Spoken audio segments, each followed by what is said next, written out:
এখানে পমফ্রেট মাছ ভালো করে ধুয়ে নুন হলুদ মাখিয়ে নিয়েছি। কিছুটা ভাজা হয়ে গেছে আর এই দুটো মাছ এখন ভেজে নিচ্ছি। এই যে মাছগুলো একটু লাল করে ভেজে নেব। আজকের রেসিপি হচ্ছে দই পমফ্রেট। তার জন্য নিয়ে নিচ্ছি মশলা। এখানে নিয়েছি সর্ষে, কালো সর্ষে, আর সঙ্গে নিয়ে নেব পোস্ত। এই যে পোস্তটা নিয়ে নিলাম, নিয়ে এটা ভালো করে পেস্ট করে নেব। দুটো লঙ্কা দিয়ে দিয়েছি, দিয়ে সর্ষে আর পোস্ত একসাথে পেস্ট করে নেব। এদিকে আমার মাছটা ভাজা হয়ে গেছে, সব কটা মাছই আমার ভাজা হয়ে গেছে। আর এদিকে এই মশলাটা পেস্ট করে নিয়েছি, সর্ষে, পোস্ত আর কাঁচা লঙ্কা।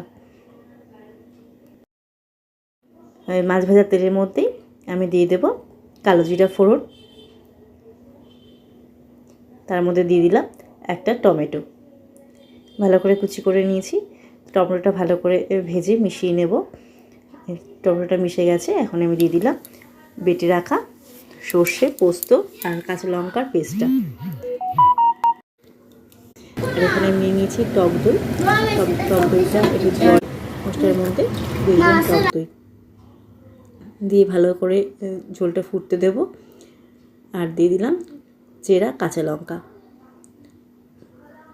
দিয়ে ভালো করে মশলার সাথে মিশিয়ে নিলাম দইটাকে। দিয়ে দেবো এবার পরিমাণ মতন নুন।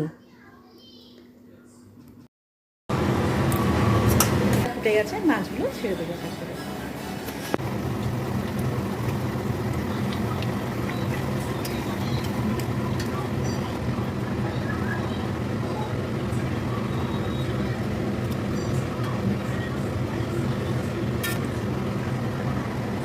মাছগুলো সব দিয়ে দিয়েছি। এবার ঝোলটা ফুটে উঠলে ধনেপাতা দিয়ে নামিয়ে দেবো। ঝোলটা ফুটে গেছে, দিয়ে দিলাম ধনেপাতা কুচি। আমার রান্না হয়ে গেছে দই পমফ্রেট।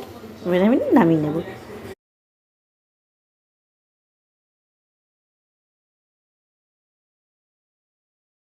রেসিপিটা তোমাদের কেমন লাগলো আমাকে অবশ্যই জানিও। আজকের মতন এখানেই শেষ করলাম।